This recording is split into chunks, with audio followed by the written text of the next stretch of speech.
සුබ දවසක් ආදරණීය දුවේ පුතේ. මෙවර 2026 උසස් පෙළ විභාගයේ ලියන දරුවන්ට විශේෂ පණිවිඩයක් අරගෙන තමයි ආවේ. මේ වෙනකොට ආර්ථික විද්‍යාව විෂය සම්බන්ධව මගේ YouTube channel එක බලන විශාල දරුවන් ප්‍රමාණයක් මට private message දානවා MCQ class එකක් පටන් ගන්න කියලා. ඒ අනුව මම අලුත්ම MCQ class එකක් පටන් ගන්නවා අගෝස්තු 1 වෙනිදා ඉඳලා අගෝස්තු 9 වෙනිදා දක්වා ඒක පැවැත්වෙනවා. MCQ විශාල ප්‍රමාණයක් සාකච්ඡා කරන්න බලාපොරොත්තු වෙනවා. කැමති දරුවන් ඉන්නවා නම් මම පල්ලෙහා link එකක් දානවා මේ වීඩියෝ එක යටින්.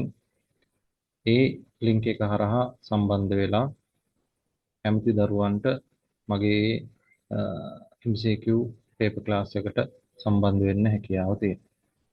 බොහොම ස්තුතියි.